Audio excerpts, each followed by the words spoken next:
الحمدللہ وکفا والصلاة والسلام علی عبادہ الذین اصطفى خصوصاً علی افضلہم وخاتم النبیین محمد الامین وعلی آلہ وصحبہ اجمعین اما بعد فقد قال اللہ تبارک وتعالی فی سورة الصف اعوذ باللہ من الشیطان الرجیم بسم اللہ الرحمن الرحیم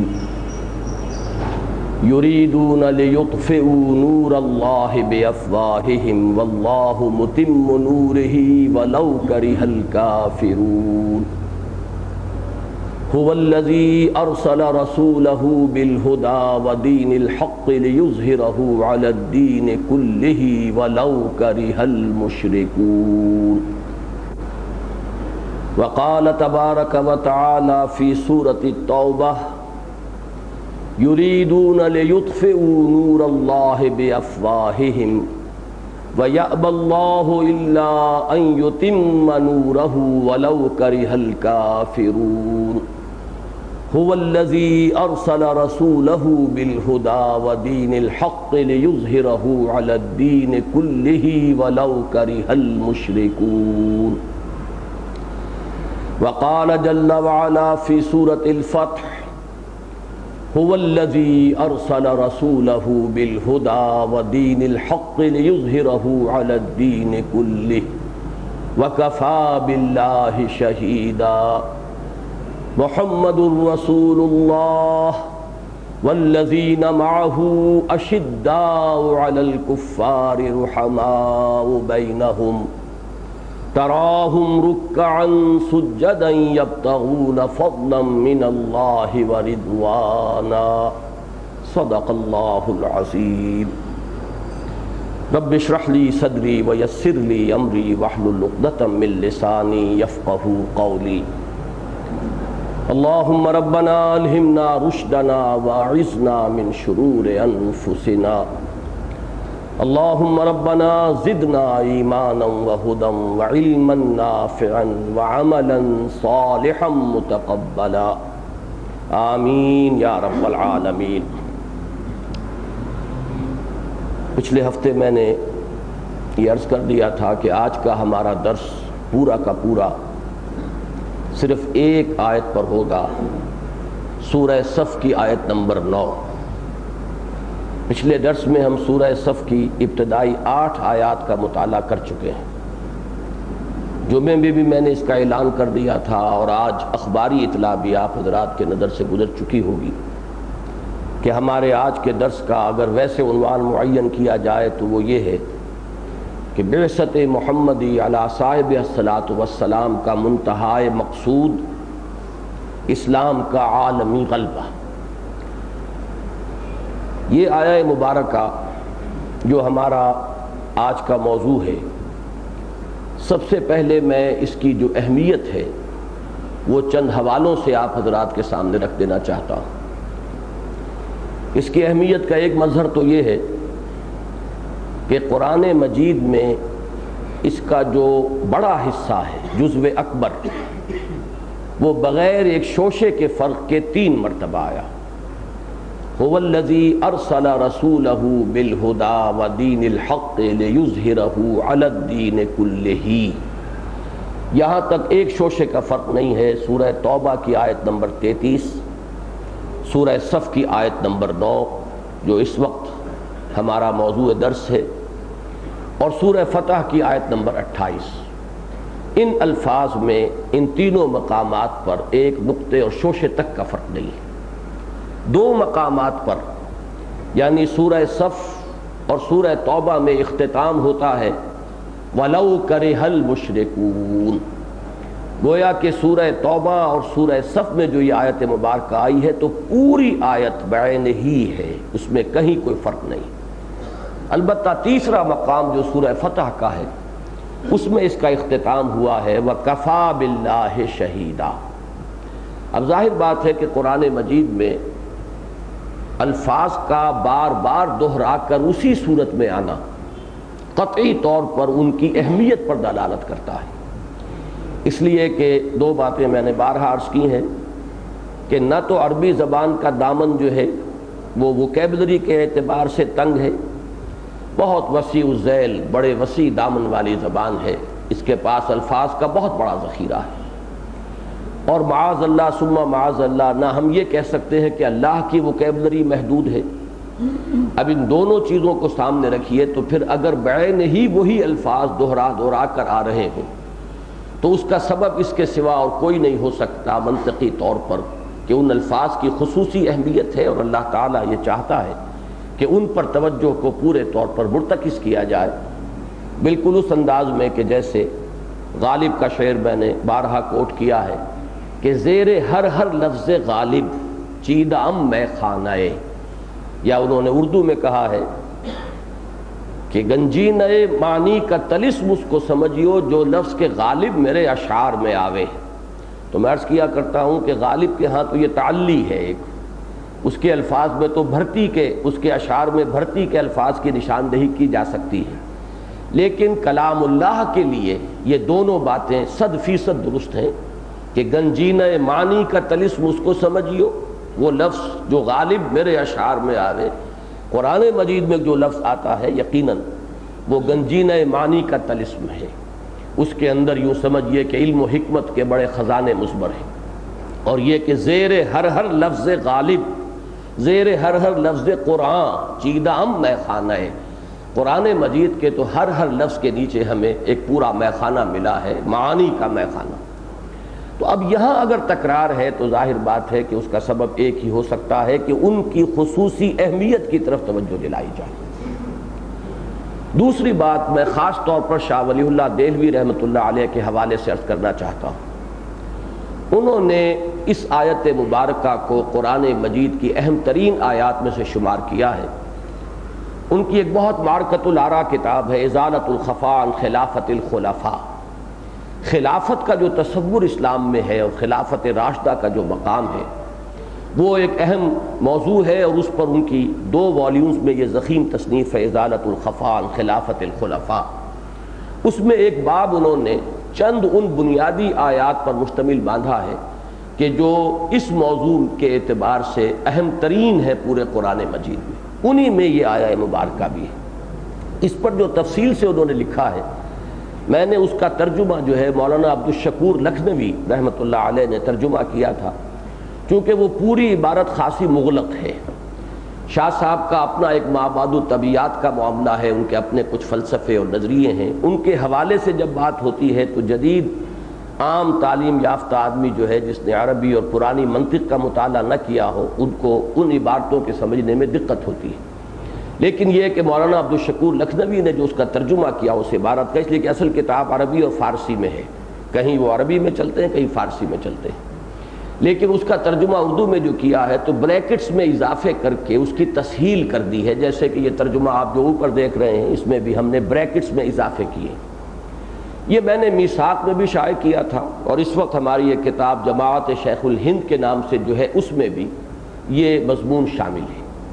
بہرحال شاہ صاحب نے اس کو قرآن مجید کی کلیدی آیات میں شمار کیا ہے۔ بلکہ اس سے آگے بڑھ کر عرض کر دوں کہ ڈاکٹر رفیع الدین مرحوم و مغفور نے مجھ سے یہ کہا تھا اور مجھے یہ بتایا تھا کہ اپنی تصانیف میں کسی مقام پر شاہ صاحب نے اس آیہ مبارکہ کو پورے قرآن مجید کا عمود قرار دیا ہے۔ چونکہ شاہ صاحب کی ساری تصانیف کا میں نے مطالعہ بالاستیاب نہیں کیا ہے، لہذا میرے سامنے تو نہیں ہے، نہ وہ مجھے اس وقت بتا سکے تھے، حوالہ دے سکے تھے کہ کس کتاب میں کس جگہ، لیکن یہ کہ بہرحال ڈاکٹر رفیع الدین مرحوم و مغفور کو میں ایک ثقہ راوی سمجھتا ہوں، اور انہی کے حوالے سے میں یہ بات آپ تک اس وقت منتقل کر رہا ہوں کہ شاہ صاحب نے اس آیہ مبارکہ کو پورے قرآن مجید کا عمود قرار دیا ہے۔ عمود کی اصطلاح پچھلے ہمارے درس میں آ گئی تھی۔ عمود جو ہے عماد، اور عمود ستون کو کہتے ہیں، عماد الدین الصلاۃ عماد الدین، عمود سیدھی کوئی شے، آپ جیومیٹری کے اندر عمود جو ہے پرپینڈیکولر اس کا لفظ استعمال ہوتا ہے، تو در حقیقت ہر سورہ مبارکہ کا ایک عمود ہوتا ہے، میں نے عرض کیا تھا مرکزی مضمون، جیسے ہار کی وہ ڈوری جس میں موتی پروئے گئے ہیں، ایسے ہی ہر سورہ مبارکہ کا ایک مرکزی مضمون ہوتا ہے اور تمام آیات جو ہیں اس کی اس مرکزی مضمون کے ساتھ مربوط ہوتی ہے، وہ اس سورت کا عمود ہے۔ پھر میں نے عرض کیا تھا کہ سورتیں جب جمع ہوتی ہیں، مکی اور مدنی صورتیں مل کر جب ایک گروپ کی شکل اختیار کرتی ہیں، تو ہر گروپ کا بھی ایک عمود ہے، ایک مرکزی مضمون ہے کہ جس کے ساتھ اس گروپ کی مکی اور مدنی صورتیں مربوط ہوں گی۔ اب یہاں اگر یہ روایت صحیح ہے اور شاہ صاحب کی طرف اس قول کی نسبت درست ہے، تو گویا کہ پورے قرآن مجید کا بھی ایک عمود قرار دیا ہے شاہ صاحب نے، اور وہ یہ الفاظ مبارکہ ہے، هو الذی ارسل رسولہ بالہدی ودین الحق لیظہرہ علی الدین کلہ۔ یہ دو باتیں تو شاہ صاحب کے حوالے سے۔ آپ کے علم میں ہوگا کہ مولانا عبید اللہ سندھی مرحوم اگرچہ آخری زندگی میں ان کے جو نظریات ہو گئے تھے ان کے بارے میں اختلاف رائے ہے اور اختلاف روایت بھی ہے۔ بعض حضرات نے ان کی طرف جو چیزیں منقول کی ہیں وہ تمام مسلمانوں کے لیے بتمام و کمال قابل قبول نہیں ہے، لیکن کچھ حضرات نے نفی بھی کی ہے کہ ان کی جانب ان خیالات کی نسبت درست نہیں ہے۔ بہرحال ان کی زندگی کا آخری دور کچھ مختلف فی ہے، کنٹروورشیل ہے، لیکن ان کی زندگی کا ابتدائی دور سب کے نزدیک بہت متفق علیہ ہے کہ حضرت شیخ الہند رحمۃ اللہ علیہ کے وہ بہت معتمد علیہ ساتھی تھے، اور انہی کے نمائندے بن کر وہ کابل گئے تھے کہ ایک طرف وہ جو ریشمی رومالوں کی تحریک تھی، آپ نے سنا ہوگا کہ اس کا ہندوستان کے اندر جو ہے آغاز کیا جائے ایک آزادی کی تحریک کا، اور کچھ ہمیں باہر سے مدد مل سکے، تو کابل سے افغانستان سے مدد لینے کے لیے حضرت شیخ الہند مولانا محمود حسن رحمۃ اللہ علیہ نے انہیں مبعوث کیا تھا۔ انہوں نے شاہ ولی اللہ دہلوی کے فلسفے کی شرح کی ہے، وہ شارح کی حیثیت سے مشہور ہے۔ انہوں نے اس آیہ مبارکہ کو ایک عالمی اسلامی انقلاب کا عنوان قرار دیا ہے۔ یہ نوٹ کر لیجئے، عالمی اسلامی انقلاب۔ میں اس کا خاص طور پر اس لیے حوالہ دے رہا ہوں کہ یہ نہ سمجھا جائے کہ یہ انقلاب کا لفظ ابھی استعمال ہم نے کرنا شروع کیا ہے۔ یہ انقلاب کا لفظ کم سے کم اس صدی کے آغاز سے ہمارے جو بھی اکابر ہیں انہوں نے اس کا استعمال شروع کیا۔ تو مولانا عبید اللہ سندھی رحمۃ اللہ علیہ نے ان الفاظ مبارکہ کو عالمی اسلامی انقلاب کا عنوان قرار دیا ہے۔ اب اس کے بعد ایک بات وہ ہے کہ جو میں جسارت کر رہا ہوں عرض کرنے کی، کہ یہ آیہ مبارکہ پورے قرآن مجید کے لیے بمنزلہ عمود ہے یا نہیں۔ اب یہ بات تو شاہ ولی اللہ دہلوی رحمۃ اللہ علیہ کے حوالے سے میں نے عرض کر دی، لیکن یہ کہ میرے نزدیک سیرت النبی علیہ صاحب الصلاۃ والسلام کے لیے یقیناً یہ کلید کی حیثیت رکھتی ہے۔ سیرت سمجھ میں نہیں آئے گی اگر یہ آیت سامنے نہ ہو۔ اس کو سمجھیں گے تو سیرت النبی صلی اللہ علیہ وسلم کا فہم حاصل ہوگا، ورنہ ہرگز حاصل نہیں ہوگا۔ سیرت کے واقعات ایک آدمی ازبر کر لے، یاد کر لے، سیرت کے تمام جو تفاصیل ہیں ان کے اوپر چاہے وہ ایک بڑی مفصل تصنیف بھی اس کی تعلیف کر لے، یہ سب اپنی جگہ ہو، لیکن یہ ہے کہ سیرت کو نہیں سمجھ سکے گا جب تک کہ یہ آیہ مبارکہ سامنے نہ ہو۔ اس کی وجہ کیا ہے؟ اس کی وجہ یہ ہے کہ کسی بھی عظیم شخصیت کا جو کارنامہ حیات ہے اس کو ایسیس کرنے کے لیے سب سے پہلے یہ سمجھنا ضروری ہے کہ ان کا مقصد کیا تھا، انہوں نے کس چیز کو اپنا ہدف قرار دیا تھا۔ ظاہر بات ہے کہ اسی کے حوالے سے آپ ایسیس کر سکیں گے کہ وہ اچیو کر سکے یا نہیں کر سکے، اس مقصد تک وہ اس کا حصول ہوا یا نہیں ہوا، یا وصول ہوا یا نہیں ہوا، وہاں تک پہنچے یا نہیں پہنچے۔ پھر یہ کہ اس مقصد ہی کے حوالے سے یہ بات سمجھ میں آئے گی کہ انہوں نے اس کے لیے کیا طریقہ کار اختیار کیا، اور یہ بات بھی بالکل باذنا تعامل سمجھ میں آ جاتی ہے کہ کسی انسان کے مختلف افعال و اعمال کو جو چیز مرتب کر کے مربوط شکل دیتی ہے وہ مقصد ہے کہ جو اس کے سامنے ہے۔ اگر مقصد سامنے نہ ہو تو ہو سکتا ہے اس کے بعض افعال و اعمال کو آپ بیکار سمجھیں، آپ یہ سمجھیں کہ یہ نہ بھی کرتے تو کیا تھا، اگر یہ کام ایسے نہ ہوتا یوں ہو جاتا تو کیا حرج تھا۔ لیکن اگر آپ کے سامنے ہدف ہو، مقصد ہو کہ اصل میں پہنچنا کہاں ہے، نصب العین کیا ہے، مقصود کیا ہے، ہدف کیا ہے، منزل کیا ہے، تو اس کے حوالے سے ہر چیز جو ہے وہ روشن ہوتی چلی جائے گی اور ہر چیز جو ہے بامانی نظر آئے گی۔ اس اعتبار سے میں ذرا حوالہ بھی دے دوں کہ جن حضرات کے سامنے حضور صلی اللہ علیہ وسلم کے مقصد بعثت کی حیثیت سے یہ آیت نہیں ہے، انہیں بڑی ٹھوکریں لگی ہیں۔ مستشرقین میں سے مثلا ٹوائنبی نے ایک بڑا مختصر سا مضمون لکھا تھا، لیکن اس کا ایک جملہ جو ہے بڑا چھوٹا سا جملہ زہر میں بجھا ہوا ہے۔ وہ الفاظ میں نے کوٹ کیے ہیں، وہ جو مضمون یہاں پہ آپ کو مطبوعہ بھی آج تقسیم کیا گیا ہے۔ محمد failed as a prophet but succeeded as a statesman، کہ حضور صلی اللہ علیہ وسلم ایک نبی کی حیثیت سے تو ناکام ہو گئے، البتہ ایک سیاستدان اور مدبر اور حکمران کی حیثیت سے کامیاب ہو گئے۔ اسی چیز کو پھر منٹگومری واٹ نے موضوع بنایا ہے، 2 والیومز میں اس نے سیرت پر کتاب لکھی۔ جیسے آج کل ہمارے ہاں ایک عیسائی مصنف کی کتاب جو ہے وہ اخباری خبروں کا موضوع بنی ہوئی ہے کہ یہ لوگ بڑے سٹل انداز میں بظاہر مدح کرتے ہیں، تعریف کرتے ہیں، لیکن کہیں نہ کہیں اس میں ایسا زہر لپٹا ہوا ہوتا ہے کہ جس سے بہت ہی جیسے کہ ڈنک مار دیا جائے، وہ ساری تعریف جو ہے اس کی نفی ہو جاتی ہے۔ تو یہ لوگ تو در حقیقت ان کی کوئی حیثیت نہیں ہے، لیکن پروفیسر منٹگومری واٹ ظاہر بات ہے کہ وہ پوری دنیا میں ایک سیلیبریٹڈ اسکالر ہے، اور یہاں تک کہ انہیں یہاں بھی چند سال پہلے بلایا گیا تھا، جو عالمی سیرت کانفرنسز ہوتی ہیں ہمارے ہاں سالانہ، ان میں وہ مدعو کیے گئے۔ لیکن یہ کہ اس شخص نے بھی وہی زہر جو ہے ذرا اس کو ڈائلیوٹ کر کے اور بڑی وسعت کے ساتھ 2 والیومز میں سیرت جب لکھی تو عنوان یہ رکھے محمد at Mecca, Muhammad at Medina, گویا کہ اس کے بین السطور یہ بات واضح ہو جائے کہ یہ 2 محمد ہیں۔ ایک محمد مکے میں نظر آتے ہیں، وہ ہیں داعی، مبلغ، مربی، مزکی، جو بھی جن کو آپ عام طور پر کہتے ہیں the prophets of the old testament, چونکہ عیسائی بھی ظاہر بات ہے کہ تمام ان انبیاء کو مانتے ہیں کہ جن کا ذکر عہد نامہ قدیم میں ہے۔ اب ان تمام نبیوں کی زندگی میں جو نقشہ نظر آتا ہے، دعوت، تبلیغ، تربیت، وعظ، نصیحت، اب یہ نقشہ نظر آتا ہے مکے کے اندر، محمد الرسول اللہ صلی اللہ علیہ وسلم اسی شان میں جلوہ گر ہیں۔ لیکن جو نقشہ مدینے میں نظر آتا ہے، آپ سپہ سالار بھی ہیں، آپ ایک جو بھی چھوٹی سی ریاست بنی تھی مدینے کی، سٹی سٹیٹ، شہری ریاست، اس کے آپ سربراہ ہیں، آپ ہی قاضی القضات ہیں، مقدمات آپ سماعت فرما رہے ہیں، فیصلے کر رہے ہیں، میدان بدر ہو، دامن احد ہو، سپہ سالار آپ ہیں۔ تو یہاں انہیں نظر آتا ہے کہ یہ نقشہ عام رسولوں والا نہیں ہے، نبیوں والا نہیں ہے۔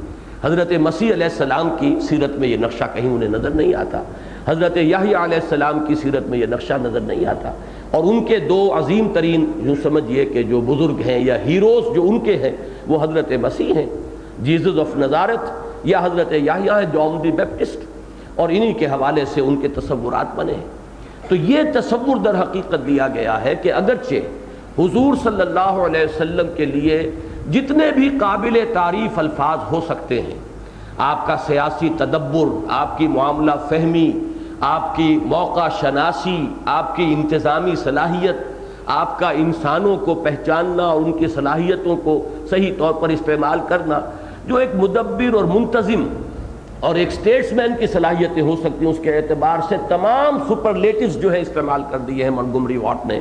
ہم یہ دھوکہ کھا جاتے ہیں، بڑی تعریف کر رہا ہے، کتنی تعریف کی ہے اس نے حضور کی صلی اللہ علیہ وسلم، حالانکہ اس میں جو زہر ہے وہ یہ ہے کہ اس نے علیحدہ علیحدہ کر کے دکھا دیے ہیں، محمد at Mecca, Muhammad at Medina, ایک کنٹراسٹ ہے سائملٹینیس جو ان دونوں والیومز کے اندر نمایاں ہے۔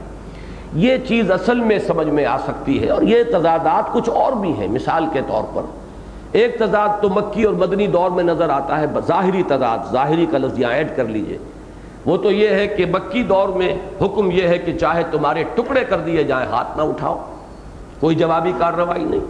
مدنی دور میں یہ ہے کہ اینٹ کا جواب پتھر سے دو، بدلہ لو، اور جیسا تمہارے ساتھ کیا گیا ہے، اخرجوہم من حیث اخرجوکم، نکالو انہیں وہاں سے جہاں سے انہوں نے تمہیں نکالا، اور انہیں قتل کرو جیسے کہ وہ تمہیں قتل کرتے ہیں۔ اب بظاہر تو تضاد ہے، لیکن یہ تو مکی اور مدنی دور کا تضاد ہوا، ذرا فصل اس میں زیادہ ہے۔ اس کے علاوہ ایک طرح جو تضاد نظر آتا ہے، ظاہری تضاد، وہ یہ ہے کہ سن 6 میں صلح حدیبیہ کے وقت حضور بظاہر بہت ہی گر کر صلح کر رہے ہیں، ایسے معلوم ہوتا ہے جیسے قریش جو ہیں وہ چھائے ہوئے ہیں اور وہ ڈکٹیٹ کر رہے ہیں ٹرمز جو چاہتے ہیں، ویری ان ایکول ٹرمز ہیں کہ جن پر مصالحت ہو رہی ہے۔ یہی وجہ ہے کہ صحابہ کرام تمام کے تمام سخت مضطرب ہیں، سوائے حضرت ابو بکر رضی اللہ تعالیٰ عنہ کی شان تو یہ نظر آتی ہے کہ وہ اضطراب نہیں ہے، لیکن یہ کہ باقی سب مضطرب ہیں کہ یہ کیا ہو رہا ہے، کیوں ہو رہا ہے۔ لیکن 2 سال بعد جب قریش کی طرف سے وہ صلح ٹوٹ گئی تو پھر اب قریش کا سردار چل کر مدینے آیا ہے تجدید صلح کے لیے۔ ابو سفیان رضی اللہ تعالیٰ عنہ بعد میں ایمان لے آئے، صحابی ہیں، اس وقت تک وہ ایمان نہیں لائے تھے، اور وہ قریش کے سردار ہیں۔ وہ آئے ہیں مدینے، سفارشیں کروا رہے ہیں، حضرت علی سے مل رہے ہیں، اور بعض صحابہ سے مل رہے ہیں، اپنی جو دختر نیک اختر ہیں حضرت ام حبیبہ جو حضور کے گھر میں ہیں، زوجہ محترمہ ہیں، ان کے پاس حاضر ہوتے ہیں، اسی طرح ان سے میں جو ہے سفارش کرا سکوں، لیکن حضور صلح کرنے کے لیے تیار نہیں، تجدید صلح پر آمادہ نہیں، حضور رخ پھیر لیتے ہیں، بات سنتے نہیں۔ یہ تضاد ہے بظاہر، یہ سارے تضادات ریزالو ہوتے ہیں اگر یہ بات سمجھ میں آ جائے کہ ایک ہدف ہے معین، جانا ادھر ہے، ہر مرحلے پر اس ہدف کے اعتبار سے طے ہوگا کہ اس وقت کیا کرنا ہے کیا نہیں کرنا۔ کبھی اگر دبنا ہے بظاہر تو اس ہدف کے لیے دبنا ہے، اور کبھی نہیں دبنا ہے تو اس ہدف کے پیش نظر دبنا ہے، نہیں دبنا ہے۔ یہ ساری چیزیں جو ہیں یہ ظاہری تضادات ریزالو ہوں گے تو اس سے ہوں گے۔ بہرحال یہ میں نے کچھ وضاحت کی ہے اپنی اس رائے کی کہ میرے نزدیک سیرت النبی علی صاحب الصلاۃ والسلام کا فہم موقوف ہے اس آیہ مبارکہ کے سمجھنے پر۔ اگر یہ آپ سمجھ لیں گے تو پوری سیرت سمجھ میں آئے گی ایک مربوط حقیقت کی حیثیت سے، اور اگر نہیں تو آپ کو تضادات بھی نظر آئیں گے، چاہے آپ اپنے دل کی تسکین کے لیے کوئی تسلی دینے کے لیے کوئی اس کی تعویل کر لیں، لیکن واقعہ یہ ہے کہ اس کی صحیح تعویل جو ہے اس آیہ مبارکہ کے صحیح فہم کے بغیر ممکن نہیں۔ اب چونکہ آج ہمارا یہ درس جو ہے یہ ایک بالکل علیحدہ نوعیت کا ہے، تو اسی لیے ایک تو یہ کہ یہ آیہ مبارکہ بڑے جلی الفاظ میں ہم نے اوپر لکھوا دی ہے تاکہ آپ کے سامنے نہ بھی ہو تو ہر وقت آپ ریفر کر سکیں، اور یہ تو میں سمجھتا ہوں کہ جو آخری دیوار کے پاس جو لوگ بیٹھے ہوئے ہیں وہ بھی دیکھ سکتے ہیں کہ یہ آیہ مبارکہ ان کے لیے پڑھنے کے میں کوئی دقت نہیں ہوگی۔ اس کے علاوہ میں نے ایک مضمون بھی اس وقت آپ حضرات کے سامنے پیش کر دیا ہے، اس لیے کہ میں اس کے کچھ ریفرنسز دوں گا تاکہ آج جو بات تفصیل سے زیر بحث آئے ایسا نہ ہو کہ وہ صرف حافظے میں رہے اور پھر آپ کے حافظے سے نکل جائے، بلکہ یہ ہے کہ آپ ان الفاظ کے حوالے جو ہیں اس مضمون میں دیکھ لیں تاکہ یہ آپ کے پاس ایک مستقل شے رہے، پھر جا کر بھی آپ ریفر کر سکیں اور ان چیزوں کے بارے میں غور کر سکیں۔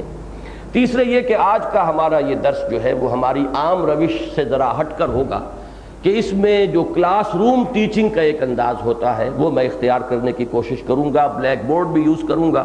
اب ظاہر بات ہے کہ بلیک بورڈ تک جو دور بیٹھے ہوئے ساتھی ہیں شرکائے درس شاید وہ تو نہ دیکھ سکیں، لیکن قریب کے حضرات کے لیے سہولت ہو جائے گی، اور چونکہ ہم ان دروس کے اب یہ ویڈیوز تیار کر رہے ہیں تو یقیناً اس سے جہاں جہاں بھی یہ ویڈیو جائے گا انہیں یقیناً اس سے مدد ملے گی کہ اس آیہ مبارکہ کو وہ پوری گہرائی میں اتر کر سمجھنے کی کوشش کریں۔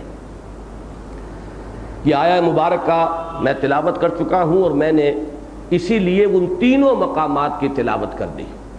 سورہ توبہ میں 2 آیات، سورہ صف کی 2 آیات، اور یہ بھی نوٹ کر لیجئے کہ سورہ توبہ اور سورہ صف میں جہاں یہ مشابہت تامہ ہے کہ پوری آیت جو کہ تو انہی الفاظ میں آئی ہے هو الذی ارسل رسولہ بالہدی ودین الحق لیظہرہ علی الدین کلہ ولو کرہ المشرکون، اس کے ساتھ ساتھ دونوں مقامات پر جو اس سے پہلے آیت ہے وہ بھی ایک ہی مضمون ہے اگرچہ لفظی تھوڑا سا فرق ہے۔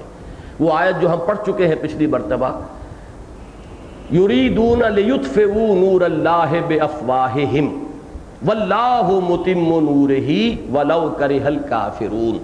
یہ 3 حصے ہیں اس آیت کے، تو پہلا اور آخری حصہ بعین ہی آیا ہے سورہ توبہ میں بھی، یریدون لیطفئوا نور، یریدون ان یطفئوا نور اللہ بافواہہم، تھوڑا سا فرق ہے، لام کی بجائے ان آیا ہے، یریدون ان یطفئوا نور اللہ بافواہہم، اور اس کے بعد وَيَابَ اللَّهُ إِلَّا يُتِمَّ نُورَهُ، اور اللہ کو بالکل پسند نہیں ہے، قطعاً قبول نہیں ہے مگر یہ کہ وہ پورا کر کے رہے گا اپنے نور کو۔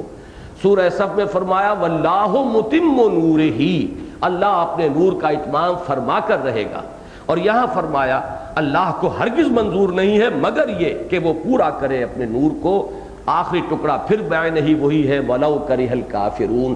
تو یہ بھی نوٹ کر لیجئے کہ یہ سورہ صف اور سورہ توبہ میں یہ مشابہت تامہ ہے. اب ذرا ان آیات پر، اس الفاظ پر توجہ کو مرتکز کیجئے. اور سب سے پہلے چونکہ ہم یہ اس وقت درس جو پڑھ رہے ہیں یہ سورہ مبارکہ، تو وہ مسلسل درس کی شکل میں ہے. اور اس میں جیسا کہ میں نے پچھلی مرتبہ عرض کیا تھا کہ یہ گروپ شروع ہوا ہے مدنی سورتوں کا سورہ حدید سے. جو 8 آیتیں ہم پڑھ چکے ہیں ان کا بھی میں نے حوالہ دیا تھا سورہ حدید کی آیات کے ساتھ، کہ یہاں جو ہم نے پڑھا یا ایھا الذین آمنوا لم تقولون ما لا تفعلون، وہ بات وہاں آ چکی ہے. وما لکم لا تؤمنون باللہ وما لکم الا تنفقوا فی سبیل اللہ، مضمون وہی ہے.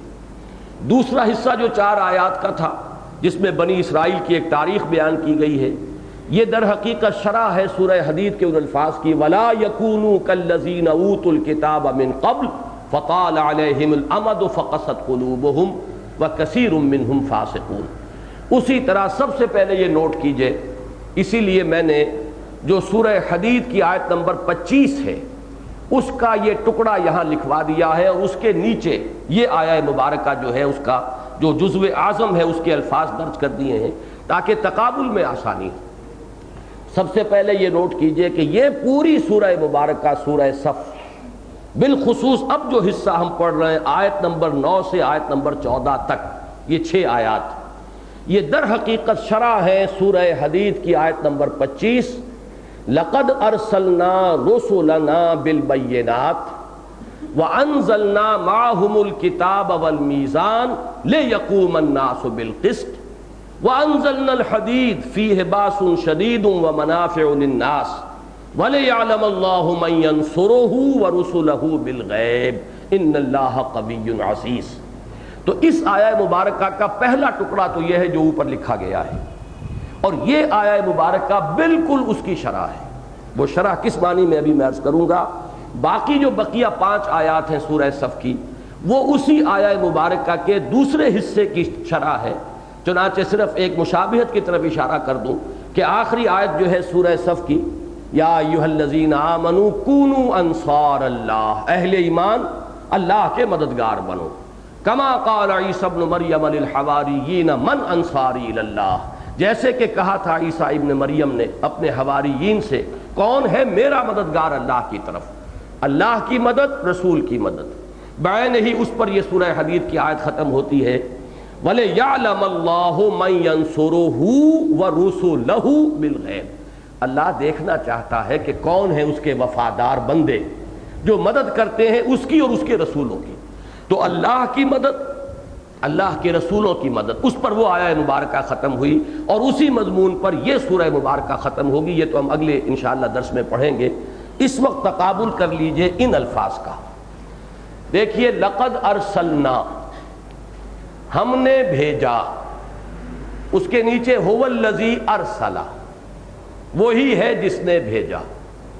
ارسلنا اور ارسلا اللہ تعالیٰ نے سورہ حدید میں اپنے لیے جمع کا صیغہ استعمال کیا ہے، یہاں واحد کا ہے. رسولنا جمع ہے، ہم نے بھیجا اپنے رسولوں کو علیہم الصلاۃ والسلام.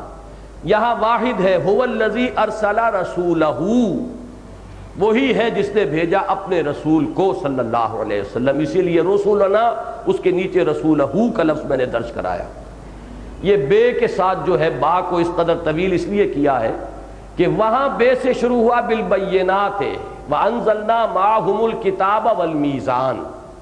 وہاں 3 چیزوں کا ذکر ہے. ہم نے اپنے رسولوں کو بھیجا بینات کے ساتھ، اور ان کے ساتھ نازل فرمائی کتاب اور میزان.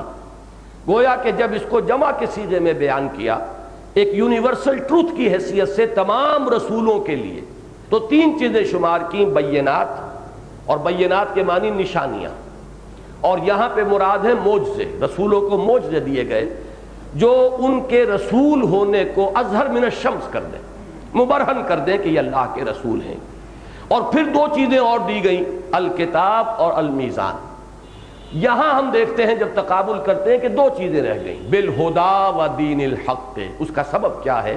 بہت اہم نقطہ اسے نوٹ کیجئے کہ اس لیے کہ حضور صلی اللہ علیہ وسلم کا سب سے بڑا معجزہ بھی قرآن ہی ہے، لہذا یہاں الہدا میں بینات بھی شامل ہے۔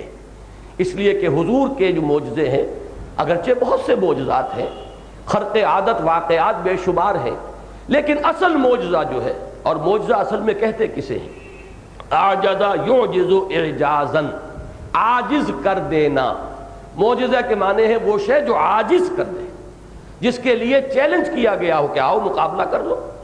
جیسے حضرت موسیٰ علیہ السلام کا معجزہ جو تھا عصا، اس کا مقابلہ ہوا اور جادوگروں نے منہ کی کھائی۔ اسی طریقے سے قرآن مجید حضور کے جس معجزے کو چیلنج کی صورت میں پیش کرتا ہے وہ قرآن مجید ہے۔ وَإِن كُنتُمْ فِي رَيْبٍ مِّمَّا نَزَّلْنَا عَلَىٰ عَبْدِنَا فَأْتُوا بِسُورَةٍ مِّن مِّثْلِهِ، چیلنج ہے۔ لہذا حضور کا اصل معجزہ قرآن ہے، اور سورہ حدید ہی میں اس کے لیے وہ الفاظ آ چکے ہیں۔ آیت نمبر 8 میں هو الذی، آیت نمبر 9 هو الذی ينزل على عبده آیات بینات لیخرجکم من الظلمات الى النور۔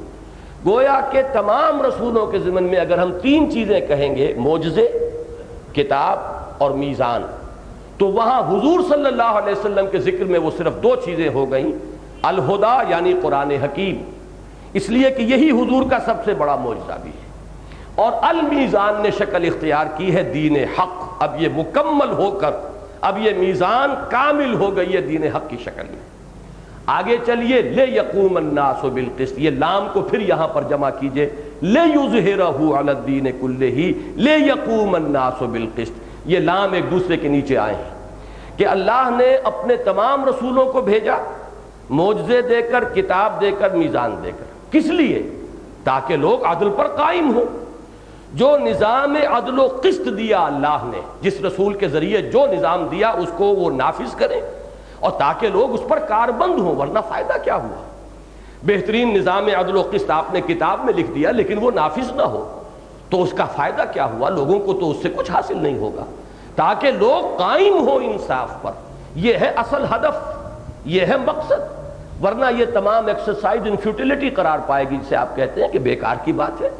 کتاب بھی نازل ہو گئی، شریعت بھی آ گئی، حقوق بھی معین ہو گئے، ہر ایک شخص کا حق طے کر دیا گیا، ہر شخص کے فرائض معین ہو گئے، لیکن جب تک لوگ اس پر کاربند نہ ہوں، اس کے خیر کا، اس کی برکات کا ظہور تو نہیں ہو سکتا۔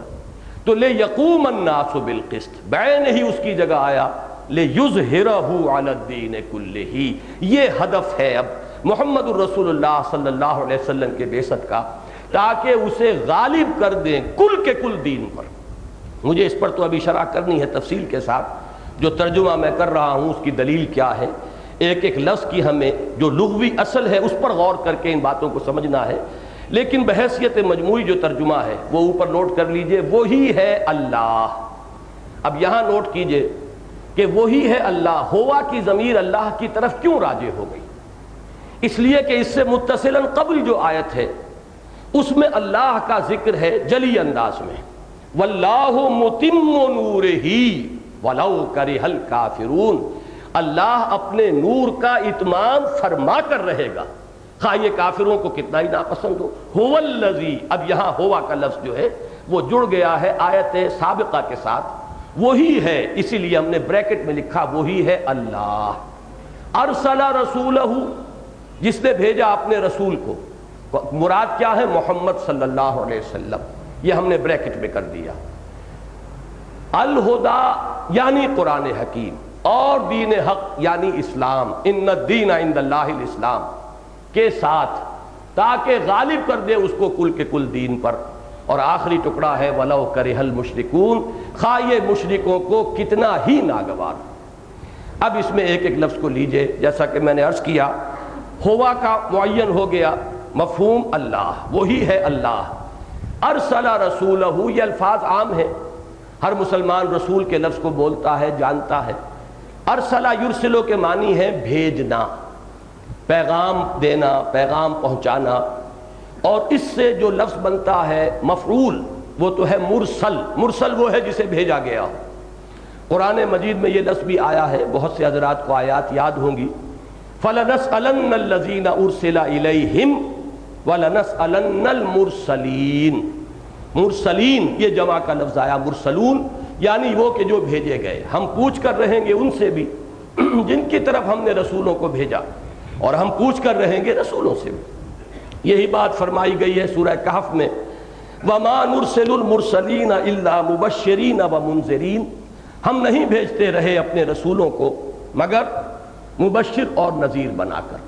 تو معلوم ہوا کہ ایک تو لفظ کی شکل ہے مرسل یا مرسلون یا مرسلین، دوسری شکل جو زیادہ عام ہے وہ ہے رسول۔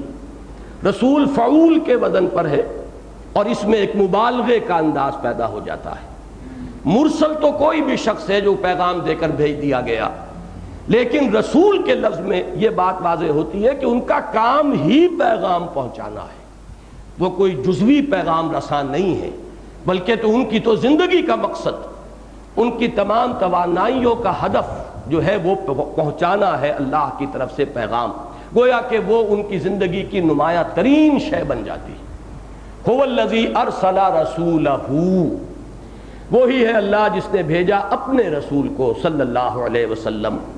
یہاں ذرا ایک بات جو میں عرض کرنے لگا ہوں اس میں تمہیداً عرض کر دوں کہ وہ ذوقی شے ہے، ذوقی بات ہے، اس کو کوئی منطقی دلیل نہ سمجھیے، لیکن ایک ذوق بھی بہرحال ایک شے ہے۔ جس طریقے سے علامہ اقبال کا وہ شعر ہے، عبد دیگر عبدہو چیزیں دیگر، ما سراپا انتظار و منتظر، عبد اور ہے عبدہو اور ہے، ہم بھی عبد ہیں، اللہ کے بندے ہیں، لیکن عبدہو محمد الرسول اللہ صلی اللہ علیہ وسلم وہ کسی اور معنی میں عبد تھے، چیزیں دیگر، ان کا رتبہ، ان کا مقام، ما سراپا انتظار، ہم تو ہر وقت انتظار میں رہتے ہیں کہ کبھی اللہ تعالیٰ کی طرف سے کوئی تجلی ہمیں بھی نصیب ہو جائے۔ بڑا پیارا جملہ ہے ابن سینا کا، بڑا پیارا جملہ ہے کہ اگر تم یہ چاہتے ہو کہ تمہیں بھی اللہ تعالیٰ کی تجلیات میں سے کبھی کوئی حصہ مل جائے، فجاہد فی خلواتک، تو اپنی خلوتوں میں مجاہدہ کرنا پڑے گا، ریاضت کرنا ہوگا، اپنے دل کو صاف کرنا ہوگا کہ آئینہ قلب جو ہے اس میں انعکاس ہو سکے تجلیات ربانی کا۔ فجاہد فی خلواتک فلعل شعشعۃ تلمع لک، ہو سکتا ہے کہ نصیب جو ہے وہ یاوری کرے اور کبھی کوئی شعاع جو ہے چمک اٹھے اور تمہیں بھی تجلیات ربانیہ سے کوئی حصہ مل جائے۔ تو گویا کہ ہم تو منتظر رہتے ہیں کہ اللہ کی کسی تجلی کا کوئی انعکاس ہم پر بھی ہو، ما سراپا انتظار، او منتظر، ان کا انتظار ہو رہا تھا شب معراج میں، ان کا استقبال ہو رہا تھا، ان کے لیے فرشتے بھی چشم براہ تھے۔ تو یہ ہے فرق عبد اور عبدہو کا، اس لیے کہ ہم عبد ہیں، اگرچہ کہنے میں ہم عبداللہ ہیں لیکن ہم اپنی خواہشات کے بھی غلام ہیں۔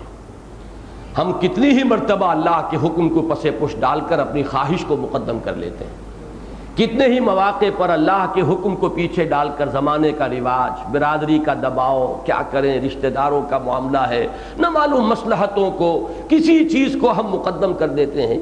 تو ہماری عبدیت جو ہے بے داغ نہیں ہے، ہماری عبدیت بے میل نہیں ہے کہ اس میں کوئی ملاوٹ نہ ہو۔ ایک وہ عبدیت کاملہ ہے جو بے داغ ہے، جس میں کہیں کوئی ملاوٹ نہیں ہے، وہ صبغت اللہ جو ہمہ تن ہمہ وجوہ پوری شخصیت میں سراج کر گیا ہے، وہ ہے عبدہو، گویا کہ عبد کامل ہے محمد الرسول اللہ صلی اللہ علیہ وسلم۔ تو عبد دیگر عبدہو چیزیں دیگر، ما سراپا انتظار و منتظر۔ اسی طور سے مجھے محسوس ہوتا ہے کہ ان آیات مبارکہ میں یہ جو لفظ آیا ہے هو الذی ارسل رسولہ، یہ بالکل وہی انداز ہے، وہی رخ ہے۔ اور میں نے جب اس کی تحقیق کی، اگرچہ رسولنا، اب اللہ تعالیٰ نے اپنی طرف جمع کے صیغے میں رسولوں کو منسوب کیا ہے، نسبت دی ہے اپنی ذات کی طرف، ہمارے رسول، لیکن عجیب بات ہے، یہ بھی میں اس کو ایک حسن اتفاق کہوں گا، اگرچہ قرآن مجید کے بارے میں یہ لفظ اتفاق درست نہیں ہے، جو شے ہے وہ الحق ہے اور وہ آئی ہے تو قطعی ہے اور یقینی ہے۔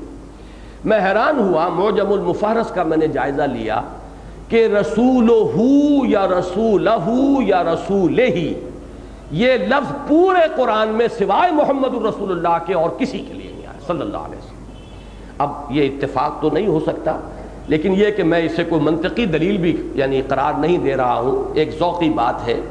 لیکن ایک لفظ میں یہاں پہ اضافہ کرنا چاہتا ہوں کہ رسولہ، جیسے عبدہ، عبد دیگر، عبدہ چیزیں دیگر، اس میں لفظ کا اضافہ کیا، عبد کامل ہے محمد الرسول اللہ صلی اللہ علیہ وسلم، اسی طریقے سے رسول کامل ہے محمد الرسول اللہ صلی اللہ علیہ وسلم۔ گویا کہ لفظ رسالت کا مصداق کامل، مصداق تام اگر آپ کو خارج میں تلاش کرنا ہوگا، مصداق کامل، تو وہ ہے محمد الرسول اللہ صلی اللہ علیہ وسلم۔ اگرچہ ایک اصول منطق میں آتا ہے کہ ہر جگہ پر جس کو کہتے ہیں مفہوم مخالف جو ہے اس کو سامنے نہیں لانا چاہیے، کہیں یہ ایک ذہن میں ایک وسوسہ پیدا ہو جائے کہ کیا اس کے معنی یہ ہے کہ بقیہ رسول ناقص تھے؟ معاذ اللہ، کبھی بھی یہ چونکہ اصول ہے کہ یہ مفہوم مخالف ہے، ادھر بالکل آپ کا ذہن نہیں جانا چاہیے۔ لیکن اس میں کوئی شک نہیں کہ رسالت کاملہ کا مصداق کامل محمد الرسول اللہ صلی اللہ علیہ وسلم۔ یہی وجہ ہے کہ اب یہ بڑی پرانی بات ہو گئی، 7-8 سال پرانی بات ہوگی اندازاً، ٹیلی ویژن پر ایک مرتبہ ربیع الاول کے مہینے میں 12 تقاریر میری ہوئی تھی، تو اس کا عنوان ہی میں نے خود اختیار کیا تھا، جیسے کہ وہ جو درس قرآن کا سلسلہ تھا جو ٹیلی ویژن کا، تو الہدا اس کے لیے یہ عنوان میرا اپنا اختیار کردہ تھا۔ اسی طرح ان 12 تقاریر کے لیے رسول کامل یہ لفظ میں نے اختیار کیا تھا۔ 12 تقاریر ہوئی تھی رسول کامل کے عنوان سے، اور ابھی اسی عنوان سے طبع شدہ کتابی شکل میں وہ موجود ہے۔ تو یہ میں نے ایک ذوقی بات کہی ہے، هو الذی ارسل رسولہ، وہی ہے اللہ جس نے بھیجا اپنے رسول کو صلی اللہ علیہ وسلم، یا اپنے رسول کامل کو کہ جو رسالت کا مصداق کامل و اتم ہے صلی اللہ علیہ وسلم۔ اب آگے لفظ آیا، 2 چیزیں دے کر بھیجا۔ یہ حرف با جو ہے یوں سمجھیے کہ بریکٹ میں ہے آگے، بالہدا و دین الحق، نون کے نیچے زیر اسی لیے آ رہا ہے کہ با کا اثر وہاں تک جا رہا ہے، بالہدا و بالدین الحق، بھیجا ہے اللہ نے اپنے رسول کو 2 چیزیں دے کر، ایک الہدا اور ایک دین الحق۔ الہدا سے مراد کیا ہے؟ اب جو کتابچہ آپ کو تقسیم ہوا ہے ذرا اس کا صفحہ نکال لیجئے، دوسرا ہی صفحہ ہے یہ۔ میں نے یہاں 5 حوالے دیے ہیں یہ معین کرنے کے لیے کہ اگرچہ اس کا ترجمہ کیا جائے گا ہدایت کے ساتھ، لیکن یہ ہے کہ اس ہدایت سے مراد کیا ہے۔ جو ہم نے بریکٹ میں یہاں اضافہ کیا، یہاں مراد ہے قرآن حکیم۔ اس کے حوالے کیا ہیں نوٹ کیجئے، ہدی للمتقین قرآن مجید ہے، سورہ بقرہ کی یہ بالکل ابتدا میں الفاظ آئے ہیں۔ ہدی للناس، یہ جب رمضان مبارک کا اور روزوں کا ذکر آیا ہے، شہر رمضان الذی انزل فیہ القرآن ہدی للناس وبینات من الہدی والفرقان۔ آگے چلیے، وَلَٰكِن جَعَلْنَاهُ نُورًا نَهْدِي بِهِ مَن نَّشَاءُ مِنْ عِبَادِنَا، یہ سورہ شورى کی آیت ہے۔ إِنَّ هَٰذَا الْقُرْآنَ يَهْدِي لِلَّتِي هِيَ أَقْوَمُ، یہ سورہ بنی اسرائیل کی آیت ہے۔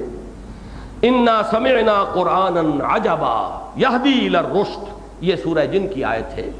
تو ہدایت بشکل فعل جب آ رہا ہے قرآن مجید کی طرف، اور ہدی للناس ہدی للمتقین یہ ہے قرآن حکیم، اس میں تو کسی اشتباہ کی گنجائش نہیں۔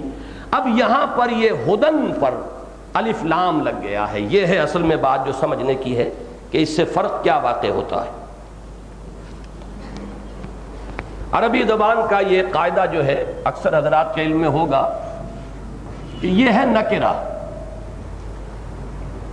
یہ کامن ناؤن ہے ہدایت، اور قرآن مجید میں آیا ہے تورات کے لیے بھی، فیہا ہدی و نور، تورات میں بھی ہدایت بھی تھی، نور بھی تھا۔ انجیل کے بارے میں آیا فیہ ہدی و نور، اس میں ہدایت بھی تھی اور نور بھی تھا۔ لیکن اب یہاں قرآن کے لیے لفظ جو آیا ہے الف لام کے اضافے کے ساتھ، الہدا، اور عربی زبان میں یہ مفہوم بالکل وہ ہو جاتا ہے جیسے اے مین، اس کا جو انگریزی میں مفہوم ہے، اور دی مین، اس کے درمیان جو فرق ہے زمین و آسمان کا ہے۔ اے مین کوئی بھی انسان، اور دی مین اب معین ہو گیا۔ عربی زبان میں الف لام جو مادے جو مفہوم دیتا ہے وہ تو لمبی بحث ہو جائے گی، لیکن یہ کہ معہود ذہنی کے پہلے سے کوئی چیز ذہن میں موجود ہو، اس کی طرف اشارہ کیا جا رہا ہو الف لام کے ذریعے سے، معہود خارجی خارج میں کسی چیز کا تذکرہ پہلے آ چکا ہو اس کی طرف اشارہ ہو رہا ہو، یا پھر اس میں حصر ہوتا ہے، تمام اس کے جتنے بھی اجزاء ہو سکتے ہیں، افراد ہو سکتے ہیں، ان کو جمع کیا جائے، یا جنس کہلاتا ہے، جنس کسی شے کی نوعیت اور جنس جو ہے اس کے اندر اس کا احاطہ ہو جائے۔ یہاں پر جو مفہوم میں لیتا ہوں وہ یہ ہے کہ ہدایت کاملہ، یہ ہدایت جو ہے کہ جو وحی کے ذریعے سے تمام انبیاء کرام پر آتی چلی گئی۔ تورات میں ہدایت تھی، انجیل میں ہدایت تھی، موسیٰ ہدایت لے کر آئے، نوح علیہ السلام ہدایت لے کر آئے، یہ ہدایت ہے، لیکن یہ ہدایت اب کامل ہو گئی ہے الہدیٰ میں، قرآن حکیم میں۔ علامہ اقبال کا وہ شعر، جیسا کہ میں نے پچھلے سبق میں بھی کچھ اشعار نوٹ کرائے تھے، کچھ فارسی کے بھی کچھ اردو کے بھی، یہاں نوٹ کیجئے، بڑا پیارا ہے یہ ان کا شعر۔ نوع انسان را پیام آخرین حامل او رحمت للعالمین۔ اب یہ آخری پیغام ہے، اور آخری کے ساتھ کامل کا لفظ اضافہ کیجئے، اب اس میں آ کر وہ ہدایت خداوندی کامل ہو گئی۔ اس میں بھی میں نے اپنے اس کتابچے کے اندر بحث کی ہے، وہ پڑھ لیجئے گا، لیکن میں وہ تو ذرا آگے جا کر اس مضمون میں آئے گا، لیکن میں یہیں پر وضاحت کر دینا چاہتا ہوں کہ در حقیقت وہ جو مفہوم مخالف ذہن میں آئے گا تو کیا تورات کی ہدایت ناقص تھی؟ کیا انجیل کی ہدایت ناقص تھی؟ اس مفہوم کو تو ذہن سے نکال دیجئے۔ البتہ ایک اعتبار سے یہ بات درست ہے، اور وہ اعتبار کیا ہے اسے سمجھ لیجئے۔ نوع انسانی کا ذہن اور فکر کے اعتبار سے ارتقاء ہوا ہے۔ ہمیشہ سے انسان اپنے فکر اور شعور کے اعتبار سے اس سطح پر نہیں تھا جس سطح پر آج ہے۔ جیسے کہ ایک فرد کا عہد طفولیت ہے، بچپن ہے، پھر وہ جوان ہوتا ہے، پھر پختگی کو پہنچتا ہے۔ ایک پختگی جسمانی ہوتی ہے، وہ 18-20 برس کا نوجوان جو ہے اب جسمانی اعتبار سے مکمل ہے، اپنی پختگی کو پہنچ گیا ہے۔ ایک شعور اور فکر اور نفسیاتی پختگی کی عمر ہے جس کو قرآن مجید نے 40 برس معین کیا ہے، حتی اذا بلغ اشدہ وبلغ 40 سنۃ، یہاں تک کہ جب انسان اپنی پوری پختگی کو پہنچتا ہے اور 40 برس کا ہو جاتا ہے۔ تو جس طرح ایک فرد کا معاملہ ہے، اسی طریقے سے پوری نوع انسانی کا بھی معاملہ ہے۔ اس کا بھی ایک عہد طفولیت تھا، پھر اس کی جوانی کا دور آیا، پھر اس کے شعور کی پختگی، عقل کی پختگی کا دور آیا ہے۔ اب ظاہر بات ہے کہ جیسے ایک بچے کو آپ تعلیم دینا چاہیں تو چاہے پرائمری کے بچے کے لیے آپ کسی پی ایچ ڈی کو بٹھا دیں، پی ایچ ڈی ہے، وہ سب کچھ اس نے جو ہے پڑھ لیا ہے، سمجھ لیا ہے، لیکن وہ اس بچے کو تو نہیں دے سکتا وہی سب کچھ جو کچھ اس کے ذہن میں ہے، اسے تو اس کی ذہنی سطح کے مطابق دینا ہوگا۔ اب آپ کو معلوم ہے کہ ارسطو کا تعلیق، یہ سکندر کا تعلیق ارسطو تھا۔ ارسطو عقل کی کس سطح پر ہے؟ آج بھی وہ ایک گویا کہ امام مانا جا رہا ہے پوری دنیا کے اندر، ایک خاص نقطہ نظر جو ہے اس کے اندر وہی ہے، اب بھی امام کی حیثیت سے مسلم۔ لیکن یہ کہ سکندر کی سطح جو بھی رہی ہوگی مختلف ادوار میں، ظاہر بات ہے کہ ارسطو اپنا کل علم اور فہم اور کل حکمت جو ہے وہ اس کو ابتدائی سٹیجز کے اندر تو نہیں دے سکتا تھا۔ تو اللہ تعالیٰ کا علم کامل، اللہ کی ہدایت کامل ہے، وہ تو ہمیشہ سے ازل سے، اس کی صفات تو مستقل ہیں اور ازلی ہیں، لیکن نوع انسانی کو جو ہدایت اور رہنمائی دی گئی ہے وہ درجہ بدرجہ بڑھی ہے، اور اس درجہ بدرجہ بڑھنے میں جان لیجئے کہ یہ جو ہدایت آتی رہی سابقہ صحیفوں میں، کتابوں میں، اس لیے کہ حضرت ابراہیم علیہ السلام کے لفظ کے ساتھ صحیفہ آتا ہے، صحف ابراہیم و موسیٰ، پھر حضرت موسیٰ علیہ السلام کے لیے باضابطہ نام کے ساتھ تورات ہے، پھر زبور ہے، پھر انجیل ہے، پھر یہ کہ اور بہت سے نبیوں کے صحیفے ہیں جو اولڈ ٹیسٹامنٹ کے اندر جمع کیے گئے ہیں، اگرچہ ان کی صحت کی کوئی ضمانت نہیں ہے، لیکن بہرحال یہ نہیں کہا جا سکتا کہ کل کے کل وہ جھوٹ پر یا فیبریکیشن ہی پر مشتمل ہے۔ یہ سب در حقیقت وہ تدریجی ارتقاء ہے ہدن کا، یہ تدریجی ارتقاء تکمیل کو پہنچا ہے اس کلام پاک میں۔ الہدا، اب یہ کامل ہو گئی، ہدایت کامل۔ اور اس کے لیے میں نے اپنے اس مضمون میں پروفیسر یوسف سلیم چشتی کو کوٹ کیا ہے۔ یہی میں اب اس وقت نوٹ کرا دوں کہ پروفیسر محمد شریف صاحب کی جو کتاب ہے فلسفے کے موضوع پر، تاریخ فلسفہ پر، انہوں نے کوٹ کیا ہے۔ یہی بات ابھی میں پڑھ رہا ہوں history of the world H G Wells کی، اس نے بھی یہ بات کہی ہے کہ 6 صدی قبل مسیح سے انسان نے سوچنا شروع کیا ہے. اس سے پہلے سوچ نہیں تھی. جیسے بچے کو بھی آپ بتاتے تھے دیکھو یہ کام نہ کرنا, یہ سانپ ہے, یہ سانپ جو ہے نقصان دہ ہے, اس کے قریب نہ جانا. اسے کچھ پتا نہیں ہے اس کے سوا, لیکن یہ کہ آپ نے بتایا. پہلے جو ہے ڈوز اینڈ ڈونٹس دیے گئے, یہ کرو یہ نہ کرو. باقی یہ کرو تو کیوں کرو اس کا کوئی ابھی محل نہیں تھا, یہ نہ کرو تو کیوں نہ کرو اس کو ابھی سمجھانے کا کوئی موقع نہیں تھا. وہ بیسک وزڈم ابھی امپارٹ نہیں کی جا سکتی تھی نوع انسانی کو, جس سے خود اس میں صلاحیت پیدا ہو جائے, باطنی بصیرت پیدا ہو جائے کہ کیا میرے لیے نفع بخش ہے, کیا میرے لیے نقصان دہ ہے, وہ اصول کیا ہیں جو گورن کر رہے ہیں میرے نفع و نقصان کو. ابھی انسان اس کا اہل نہیں تھا. لہذا تورات جو نازل ہو رہی ہے 1300 ایئرز BC میں, 13 صدی قبل, اس کے لیے لفظی قرآن مجید کے اندر یا مختلف جگہ پر آتا ہے تو وہ احکام تھے. اس کے اندر جیسے کہ 10 کمانڈمنٹس احکام تھے, اس میں ڈوز بھی تھے ڈونٹس بھی تھے, اوامر بھی تھے نواہی بھی تھے, یہ کرو یہ نہ کرو. اس لیے کہ ابھی وہ عہد طفولیت ہے. البتہ حضرت مسیح علیہ السلام سے 600 برس قبل انسان نے سوچنا شروع کیا. اچانک محسوس ہوتا ہے پوری دنیا میں, چین سے لے کر اور یونان تک معلوم ہوتا ہے کہ انسان گویا کہ جوان ہو رہا ہے. اب اس نے سوچنا شروع کر دیا ہے. کنفیوشس ہے, گوتم بدھ ہے, مہاویر ہے, زرتشت ہے, فلاں ہے, اب وہ ارسطوٹل ہے, وہ سوکریٹیز ہے, یونان کے اور دوسرے سائنسدان جنہوں نے کہ ابتدا جو ہے بنیاد ڈالی ہے دنیا میں سائنس کی, یہ سب ایک دور کے لوگ کنٹمپریریز ہیں. معلوم ہوا کہ ایک دم انسان کی عقل جو ہے وہ اپنے اس بلوغ کو پہنچ گئی ہے کہ اب اس نے غور و فکر کرنا شروع کیا. اور عجیب بات یہ ہے کہ حضرت مسیح کو درمیان میں رکھ کر 6 صدیاں ادھر 6 صدیاں ادھر, یہ 1200 برس ہے. موسٹ پروفاؤنڈ یہ دور ہے نوع انسانی کی تاریخ کا. اگر اس کو ایک انسان سمجھے, جیسے کہ صوفیہ انسان اکبر کا ایک لفظ استعمال کرتے ہیں کہ یہ پوری نوع در حقیقت ایک فرد کی حیثیت رکھتی ہے, تو اس کی زندگی میں یہ 1200 برس ہیں جس میں کہ اس کی سوچ شروع ہو کر اور انتہائی درجے تک پہنچ گئی ہے. اس کی فلسفیانہ فکر اپنے انتہا کو, نقطۂ عروج کو, کلائمیکس کو پہنچ گئی ہے. جو کچھ انسان بحیثیت انسان سوچ سکتا تھا یا سوچ سکتا ہے, وہ گویا کہ 600 عیسوی میں حضرت مسیح کے 600 سال بعد وہ اپنے کمال کو پہنچ گئی.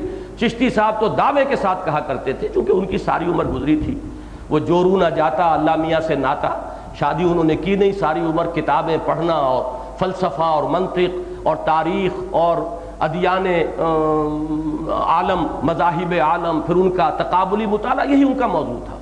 اور ان کا دماغ جو ہے, چونکہ مجھے ان کی زندگی کے آخری دور میں کافی عرصے ان کا قرب حاصل رہا اور میں نے ان سے بڑا استفادہ کیا ہے, تو ایک بہت بڑی لائبریری کے مانند, اور آخری وقت تک ان کی یادداشت بڑی کلیئر تھی, حوالے پورے کے پورے جوں کے توں وہ دیتے تھے. انہوں نے یہ دعویٰ کیا ہے, پروفیسر یوسف سلیم چشتی, جو شارح اقبال کی حیثیت سے زیادہ معروف ہیں, باقی ان کی دوسری حیثیتیں جو معروف نہیں ہو سکی. بہرحال ان کا دعویٰ یہ تھا کہ میں ثابت کر سکتا ہوں کہ 600 عیسوی کے بعد نہ کوئی نیا مذہب دنیا میں آیا ہے, نہ نیا کوئی فلسفہ دنیا میں آیا ہے. آج کے جتنے فلسفے ہیں بڑی بھاری بھرکم اصطلاحات کے ساتھ, لیکن یہ کہ یہ تمام فلسفے اس سے پہلے پیدا ہو چکے تھے, اب صرف لیبلز بدلے ہیں. شراب وہی ہے, صرف لیبلز بدل گئے. ایگزسٹانشلزم ہو یا لاجیکل پازیٹیوزم ہو یا امپیریسزم ہو, جو بھی یہ مختلف الفاظ ہیں, ان سب کا وہ کہتے ہیں کہ تمام فلسفے مکمل ہو چکے تھے. اس کو میں نے تفصیل سے اس میں لکھا ہے, وہ پڑھیے گا اور ایک ایک حرف کو اپنے ذہن کے اندر بٹھانے کی کوشش کیجیے کہ اس حقیقت کو اچھی طرح سمجھیے کہ فکر انسانی, اس ایک نقطہ پھر آپ کے ذہن میں وسوسے کے انداز میں آ سکتا ہے, اور وہ یہ ہے کہ سائنس کا ارتقاء تو ہو رہا ہے. سائنس تو بڑی ہی اب ہے اس دور میں, اس میں کوئی شک نہیں. آپ علوم کو 2 حصوں میں رکھیے, ایک ہے مادی علوم, فزیکل سائنسز, اس کا ارتقاء مسلسل ہو رہا ہے اور ہوگا. ابھی ہم نہیں کہہ سکتے کہ کہاں تک یہ انسان پہنچے گا. اور واقعہ یہ ہے کہ جن چیزوں کی خبر دی ہے حضور صلی اللہ علیہ وسلم نے, دجالیت کے عنوان سے, یہ سائنس ان دجالیت کی ان تمام حدود تک پہنچ کر رہے گی. یہ تو ہے اس سائنس کے ارتقاء کا معاملہ. لیکن فکر اور شے کا نام ہے, فلسفیانہ فکر, وہ جو پوری کائنات اور اس کی حقیقت کو ایک حقیقت بسیطہ کی حیثیت سے سمجھنے کی کوشش, اور اس کی جو اصل حقیقتیں ہیں ان تک پہنچنے کی کوشش، جس کے بارے میں وہ شعر میں نے آپ کو سنایا تھا کہ حدیث مطربو میں گو و راز دہر کم ترجو کہ کس نقشد ونک شاید بحکمتی معمارہ. یہ راز دہر جبکہ تجھ بن نہیں کوئی موجود، پھر یہ ہنگامہ خدا کیا ہے؟ ہم کون ہیں؟ کائنات کیا ہے؟ ہمارا اس سے رشتہ کیا ہے؟ یہ خود بخود بن گئی یا یہ کوئی اس کا بنانے والا ہے؟ کوئی بنانے والا ہے تو اس سے ہمارا تعلق کیا ہے؟ ہماری زندگی بس یہی زندگی ہے جو اس دنیا میں ہم بسر کر رہے ہیں، یا موت کے بعد بھی ہماری کوئی زندگی ہے؟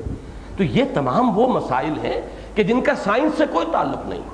اسی لیے آپ دو حصوں میں تقسیم کرتے ہیں، فزکس اینڈ میٹا فزکس.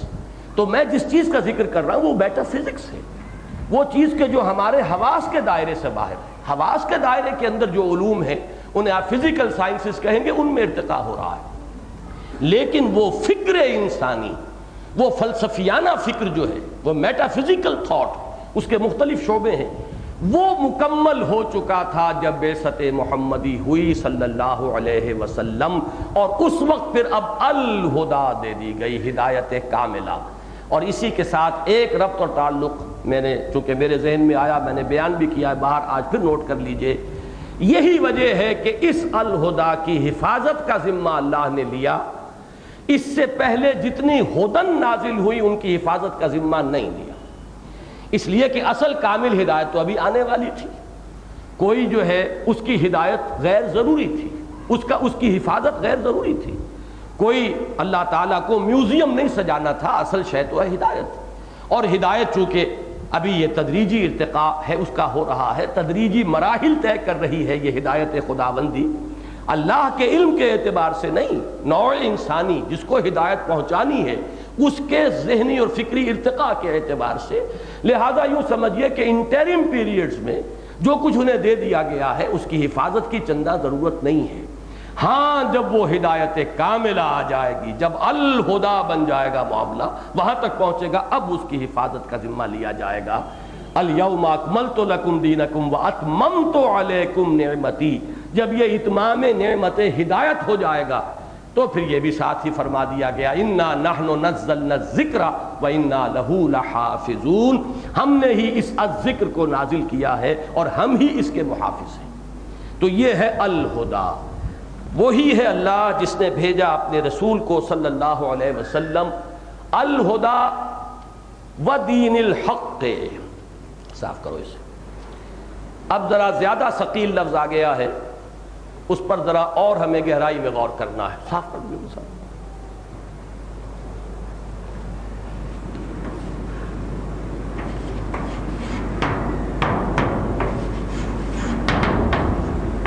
اس کو ایک تو یہ سمجھیے، جنہیں بھی عربی گرامر سے کچھ بھی مناسبت ہے، کہ یہ اپنی اس شکل میں مرکب اضافی ہے.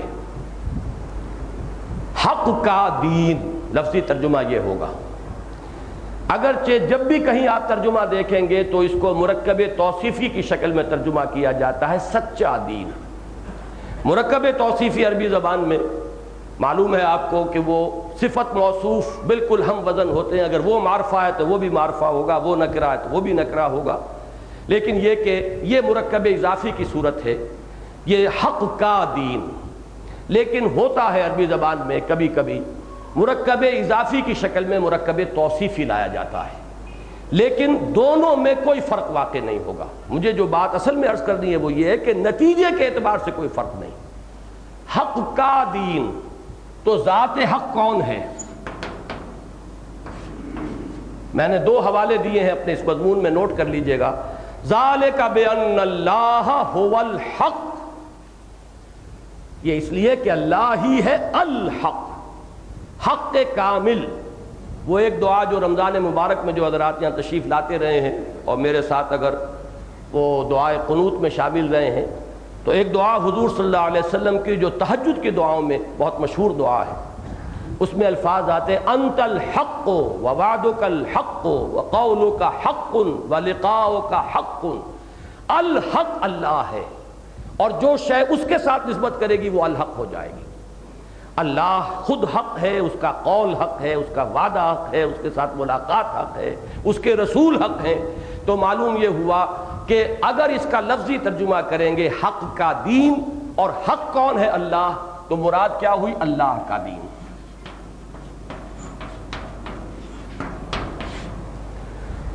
اور اگر اسے لیں دین الحق کہ یہ مرکب توصیفی ہے، جیسا کہ میں نے عرض کیا کہ ہے، اور یہی ترجمہ کیا جاتا سچا دین۔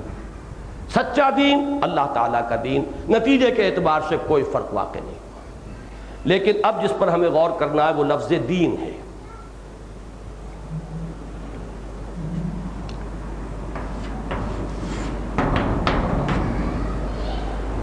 دین کے بنیادی معنی ہیں بدلہ۔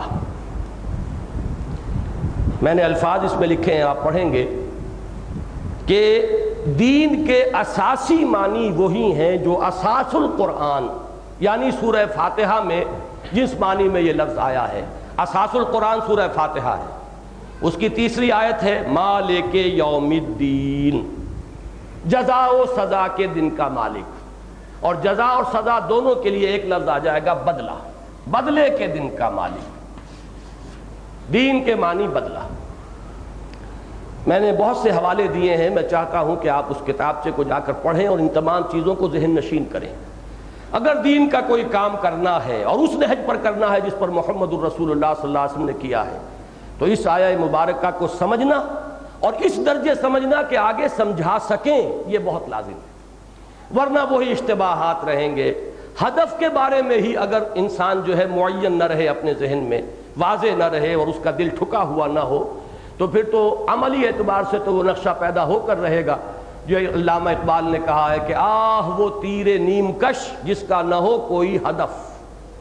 ہدف معین ہے تو پھر تیر سیدھا جائے گا، ہدف ہی کوئی نہیں تو کوئی ادھر جا رہا ہے کوئی ادھر جا رہا ہے، تو ہدف کا تعین کرنے والی آیہ مبارکہ ہے۔ اب دین کے معنی بدلہ، اسی میں ایک لفظ کا میں نے اضافہ کیا ہے۔ عربی زبان کے دو میں نے مصرے دیے ہیں، دنّاہم کما دانو، ہم نے ان کے ساتھ وہی کچھ کیا جیسا کہ انہوں نے ہمارے ساتھ کیا تھا، بدلہ۔ امرؤ القیس کا مصرع ہے۔ ایک کہاوت ہے عربی زبان کی، کما تدینو تدانو، جیسے تم کرو گے، جیسے ہم اردو میں کہتے ہیں جیسے کرو گے ویسے بھرو گے۔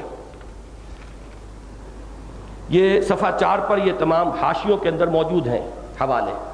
دنّاہم کما دانو کما تدینو تدانو، جیسا کرو گے ویسا بھرو گے۔ اور اسی میں اضافہ کیجئے ایک لفظ کا، دین۔ دین عربی زبان میں کہتے ہیں قرض کو۔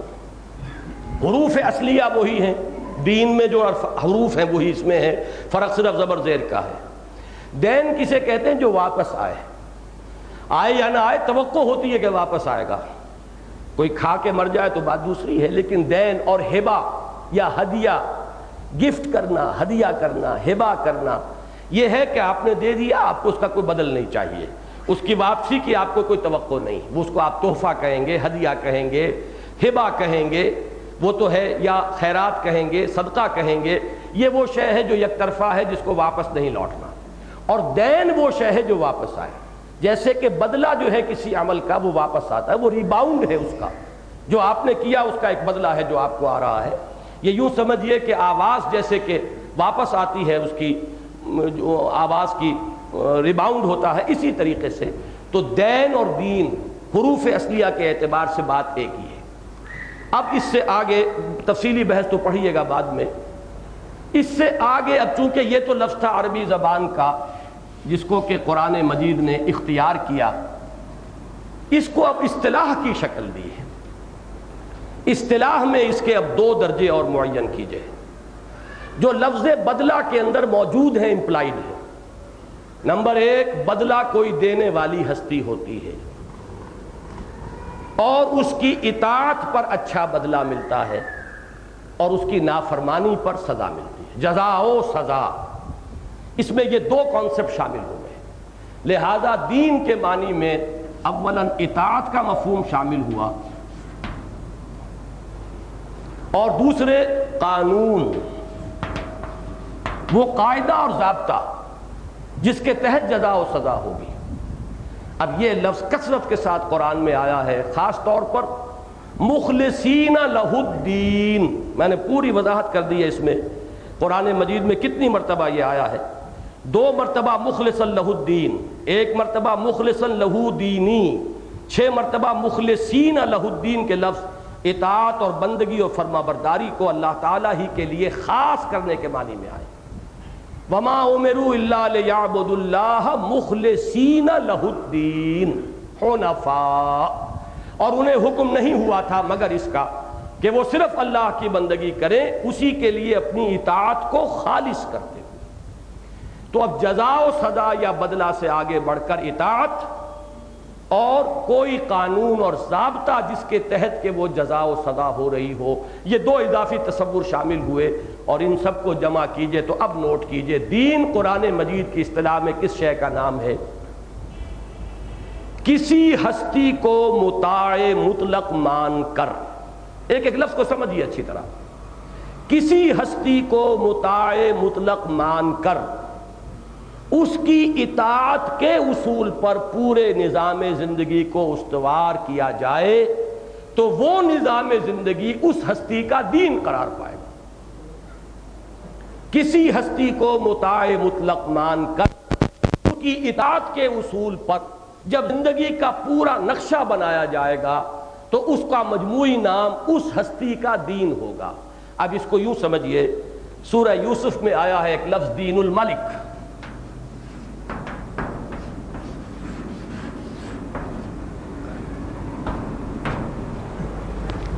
دین الملک، بادشاہ کا دین۔ حضرت یوسف علیہ السلام اپنے بھائی بنیامین کو اپنے پاس روکنا چاہتے تھے، لیکن حضرت یوسف وہاں سوورن نہیں تھے، حاکم نہیں تھے کہ جو چاہیں کریں، بلکہ ایک بہت بڑے افسر تھے، آپ وزیر خزانہ کہہ لیں، چیف سیکریٹری کہہ لیں، جو چاہیں کہیں، عزیز مصر تھے، شاہ مصر نہیں تھے۔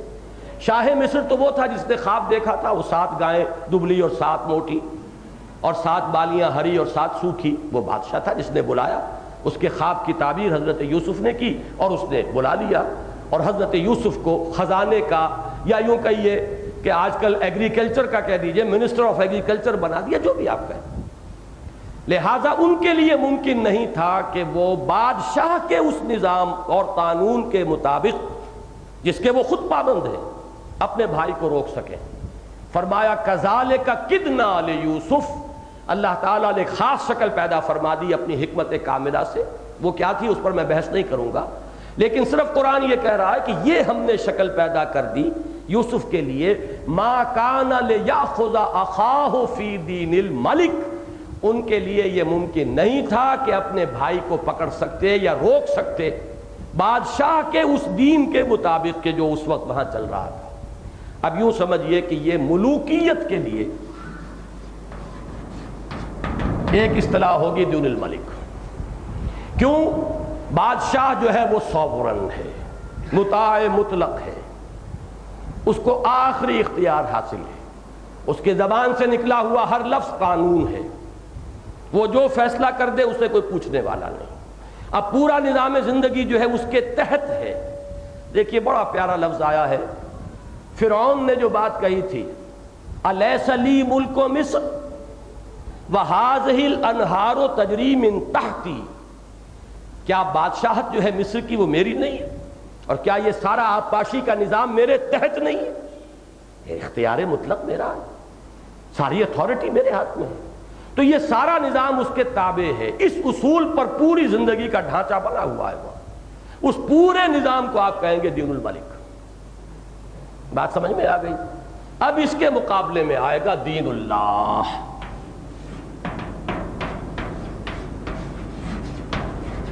قرآن مجید میں 3 ہی جگہ آیا ہے دین الحق، اور 3 ہی جگہ دین اللہ بھی آیا ہے۔ وَرَأَيْتَ النَّاسَ يَدْخُلُونَ فِي دِينِ اللَّهِ أَفْوَاجًا، اللہ کا دین۔ سورہ نور میں فرمایا وَلَا تَأْخُذْ بِكُمْ، کیا الفاظ ہے، رَأْفَةً فِي دِينِ اللَّهِ وَلَا تَأْخُذْكُمْ بِهِمَا رَأْفَةٌ مِّن دِينِ اللَّهِ، کہ زانیہ یا زانی اس کو جب سزا دی جا رہی ہو تو اللہ کے دین، اللہ کے قانون، اللہ کے نظام، اللہ کی شریعت میں تمہارے اندر کوئی نرمی پیدا نہ ہو جائے کہ تمہیں رحم آ جائے کہ اتنی سخت سزا، ایسی وحشیانہ سزا یہ ہم کیسے دے دیں؟ نہیں، اللہ کا قانون ہے، تو دین اللہ کا لفظ آیا وَلَا تَأْخُذْكُمْ بِهِمَا رَأْفَةٌ فِي دِینِ اللہ۔ تو دین اللہ اب کیا ہوگا؟ دین اللہ، اللہ کو مطاع مطلق مان کر اس کے تحت پوری زندگی کا نظام استوار کرنا، یہ دین اللہ ہے۔ کوئی شے بھی اس سے باہر نہ رہ جائے۔ مخلصین لہ الدین، دین کل کا کل اس کے لیے ہو، وَيَكُونَ الدِّينُ كُلُّهُ لِلَّهِ، دین کل کا کل اس کے لیے ہو جائے، یعنی اطاعت منقسم نہ رہے۔ اچھی طرح سمجھیے کہ یہاں تو اللہ کی مانیں گے، یہاں اپنی طور پر کر لیں گے، نہیں۔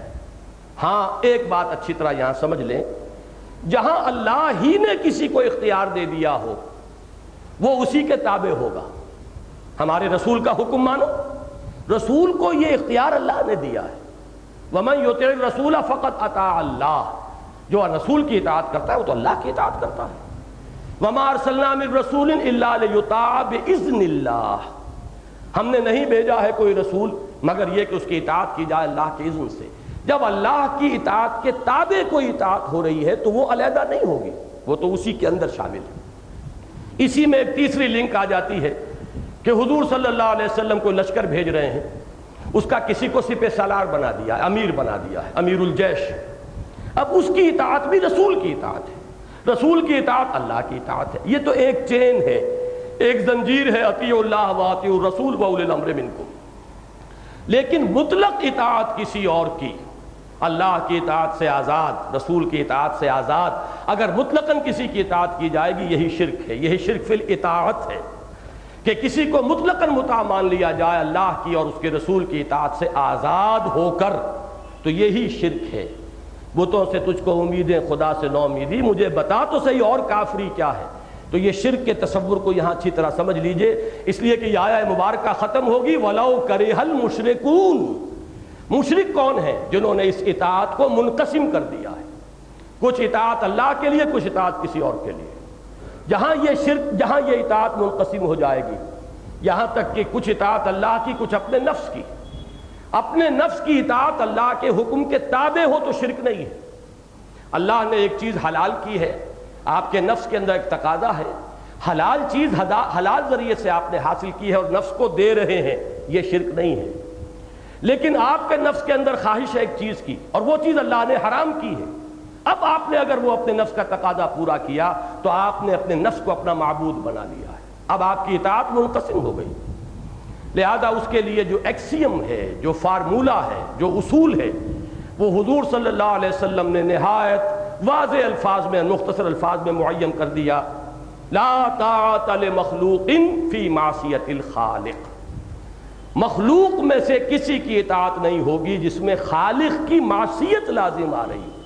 خالق کی معصیت نہیں ہو رہی تو والدین کی بھی اطاعت کرو، اساتذہ کی کرو، اپنے حکام کی کرو، اپنے ایلڈرز کی کرو، شیخ قبیلہ کی کرو، جس کی چاہو کرو، اگر اللہ کی معصیت نہیں آ رہی۔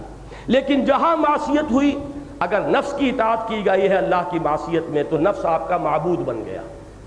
ارأیت من اتخذ الہہ ہواہ، کیا تم نے دیکھا اس شخص کو جس نے اپنی خواہش نفس کو الہ بنا لیا ہے؟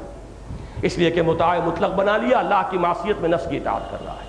معاشرے کی اطاعت، کسی اور نظام کی اطاعت، جہاں بھی اللہ کی اطاعت سے آزاد ہو کر اور جہاں اللہ کی معصیت لازم آ رہی ہو اگر کی جائے گی وہی شرک ہو جائے گی۔ تو اب یہ سمجھیے کہ مخلصین لہ الدین، اب دین کے معنی یہاں اطاعت کے ہیں۔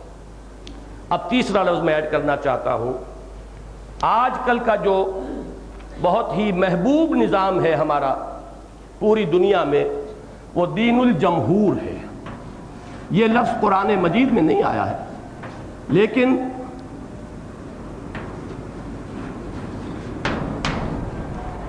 ڈیموکریسی کیا ہے؟ Sovereignty of the people, by the people, for the people. یہاں حاکمیت مطلق اب عوام ہے۔ وہ عوام کا کیا طریقہ ہوگا، وہ پارلیمنٹری نظام ہو، پریزیڈنشل ہو، ووٹ کس کو ملے گا کس کو نہیں ملے گا، وہ تفاصیل ہیں اس کی۔ 18 برس کی عمر کا ووٹ ہوگا، 30 برس کا ہوگا، 20 برس کا ہوگا، عورتوں کو ہوگا نہیں ہوگا، بچوں کا ہوگا نہیں بولا۔ لیکن اصل کیا ہے کہ حاکمیت عوام کی ہے، مطاع مطلق اب عوام ہے۔ اب انہیں اختیار حاصل ہے، جو قانون چاہے بنائے، جو ضابطہ بنائے، ان کا اختیار ہے۔ یہ بھی بالکل ایک پیرلل دین ہے۔ دین الملک ملوکیت، دین الجمہور جمہوریت، اور دین اللہ ہے یہ اسلام۔ ان الدین عند اللہ الاسلام، یہی دین اللہ ہے، یہی دین حق ہے۔ سچا دین یہی ہے، اس لیے کہ اللہ ہی حق ہے۔ اب یہاں یہ بات اچھی طرح واضح ہو جانی چاہیے کہ جو دو چیزیں دے کر حضور کو بھیجا گیا، ان کے لیے یہ الفاظ آئے ہیں، ان کی کیا اہمیت ہے۔ اب جیسے کہ میں نے الہدا کے بارے میں عرض کیا، ویسے ہی اب اس کو بھی سمجھیے، تمام رسولوں کے لیے لفظ میزان آیا تھا، یہاں اس کی جگہ دین حق آیا ہے۔ یہ کیوں ہے، اس کو سمجھیے۔ جیسے میں نے عرض کیا کہ انسان کے فکر اور شعور کا ارتقاء ہوا ہے، ایسے ہی ہر شخص جانتا ہے کہ انسانی تمدن کا ارتقاء ہوا ہے۔ تمدن مدینہ سے بنانا، شہر، شہریت، تمدن، مل جل کر رہنا۔ انسان مدنی الطبع ہے، یعنی اس کے اندر مل جل کر رہنے کی، گریگیریس اینیمل ہے، یہ مل جل کر رہتا ہے۔ اور بہت سے حیوانات بھی ہیں، آپ کو معلوم ہے، ہاتھی بھی وہ غول کی شکل میں رہتے ہیں، ان کا ایک نظام ہوتا ہے۔ چیونٹیاں جو ہیں ان کا ایک نظام ہے، شہد کی مکھیوں کا ایک نظام ہے۔ بہت سے ایسے حیوانات بھی ہیں جن کا کوئی نظام نہیں ہے۔ شیر جو ہے وہ اکیلا ہی رہتا ہے جنگل میں، کسی اور کو قریب وہ شیر کو بھی نہیں آنے دے گا۔ تو یہ اپنی اپنی جبلتیں ہیں۔ انسان مدنی الطبع ہے، گریگیریس اینیمل ہے۔ لیکن یہ جو تمدن ہے یہ بھی ہمیشہ سے تو اس سطح پر نہیں تھا جس سطح پر آج ہے، بلکہ اس نے سٹیج بائی سٹیج، لَتَرْكَبُنَّ طَبَقًا عَنْ طَبَقٍ، درجہ بدرجہ جو ہے ارتقاء کیا ہے۔ مثلا میں گنوا دیتا ہوں جلدی سے۔ ایک دور وہ تھا جب کہ ہمارے آباء و اجداد غاروں میں رہتے تھے۔ جو جس غار میں ہے، I am the monarch of all I survey، وہ وہاں کا مالک مطلق ہے۔ کوئی نظام ہے ہی نہیں، کوئی کسی کی سننے والا نہیں، جنگل کا قانون ہے، طاقت ہے، نہ کوئی سٹریٹ لائٹس ہیں، نہ کوئی سڑکیں ہیں کہ کارپوریشن بنانے کی ضرورت پیش آئے۔ گویا کہ انفرادیت ہی انفرادیت ہے، کوئی اجتماعیت نہیں ہے۔ اگر آپ انفرادیت اجتماعیت کہیں گے تو صرف خاندان کا معاملہ تو ہوگا، وہ ایک انسان، ایک مرد، ایک عورت یا چند عورتیں اس کے ساتھ، اس کے تابع، اور اس کے بچے، اس کا وہ خود بخود ایک ہیڈ آف دی فیملی بن گیا۔ اس سے زیادہ کوئی اجتماعیت نہیں تھی۔ اس سے اگلا قدم آیا جب کہ قبائلی نظام قائم ہوا۔ آپ قبائلی نظام کا لفظ سمجھیے، یہ نظام ہے باقاعدہ، ایک شیخ قبیلہ ہے، اس کا حکم ہر ایک کو ماننا ہے۔ مشورہ آپ دے دیجئے، لیکن یہ کہ شیخ قبیلہ کی بات چلے گی آخری، وہی کنونس ہو جائے تو بات اور ہے، otherwise he holds the veto in his hands. پھر یہ ہے کہ قبیلے کی رسم ہے، رواج ہے، جو بھی فرد وہاں پیدا ہو رہا ہے وہ ان رسوم کا پابند ہوگا لا محالہ، whether you like it or not۔ لیکن تم فلاں قبیلے کے ہو اور ہمارے قبیلے کے یہ رسم ہے، یہ رواج ہے، کرنا ہوگا۔ معلوم ہوا کہ اب بندشیں، جیسے جیسے نظام آیا بندشیں پڑنی شروع ہوئی۔ یہ اس بات کو نوٹ کر لیجئے، نظام در حقیقت اس کا منطقی نتیجہ بندشیں۔ اب آزادی جو ہے اس پر قدغنیں آ رہی ہیں۔ اس کے بعد تیسری سٹیج تھی تمدنی ارتقاء کی، شہری ریاستیں قائم ہو گئی۔ چند قبیلے ایک شہر میں رہ رہے ہیں۔ اب آپ اس کو یوں سمجھیے، ہر قبیلہ اپنی جگہ ایک یونٹ ہے، ایک شیخ قبیلہ ہے، ان کا رسم ہے، ان کا رواج ہے، اور دوسرا قبیلہ ہے، اس کے رسوم ہے۔ لیکن اب چونکہ ایک شہر میں رہ رہے ہیں، لہذا کچھ چیزیں انہیں باہمی معاملات طے کرنے کے لیے طے کرنی پڑیں گی، فیصلہ کرنا ہوگا۔ یہ گویا کہ کانسٹیٹیوشن، چاہے وہ ریٹن ہو اور چاہے وہ صرف ذہنوں میں ہو، لیکن کانسٹیٹیوشن کا اب آغاز ہو گیا کہ دو قبیلے مل کر رہ رہے ہیں تو طے کرنا پڑے گا۔ اب اس کو یوں سمجھیے، میں چونکہ تمدنی ارتقاء کا ایک سفر آپ کو بتا رہا ہوں، مکہ مکرمہ جو ہے وہ اس پریمیٹیو سٹیج پر تھا کہ صرف ایک قبیلہ رہتا تھا وہاں، لیکن مدینہ منورہ اس اعتبار سے ہائر سٹیج آف ایولیوشن پر تھا۔ وہاں 5 قبیلے آباد تھے، 2 جو یمن سے آ کر آباد ہوئے، اوس اور خزرج، اور 3 قبیلے یہود کے، بنو نذیر اور بنو قینقاع اور بنو قریظہ، 5 قبیلے، لہذا ان کے مابین اب حلیفانہ تعلقات تھے۔ اور ایک بڑی دلچسپ مثال ہے یہ کہ یہ بات طے تھی اوس اور خزرج کے مابین کہ ایک خزرجی کے خون کی قیمت ایک اوسی کے خون کی قیمت سے 3 گنا ہوگی۔ اب آپ غور کیجئے، کوئی ایک نوجوان، باہمت نوجوان، سیلف رسپیکٹ رکھنے والا نوجوان، وہ اوس کے قبیلے میں پیدا ہو گیا ہے، یہ تو اتفاق ہے نا۔ اس کا خون کھولتا ہوگا کہ کیا میری جان کی قیمت اس خزرجی کے مقابلے میں 1/3 ہے؟ لیکن ماننا پڑے گا، آپ کے قبیلے نے طے کر رکھا ہے خزرجی کی جان کی قیمت 3 گنا ہے تمہاری جان سے، اس لیے کہ خزرج کا قبیلہ بڑا تھا، اس شہر میں رہنا ہے تو اس کی بالادستی ماننی پڑے گی۔ یہ معاملہ تھا اوس اور خزرج کے مابین۔ تو یہ میں مثال دے رہا ہوں کہ جہاں قبیلے جمع ہو جائیں گے انہیں کوئی نہ کوئی اپنے آپس کے معاملات کے لیے ایک اوسی کے مساوی ہے، ایک خزرجی کے مساوی ہے، لیکن ایک خزرجی مساوی ہے 3 اوسیوں کے۔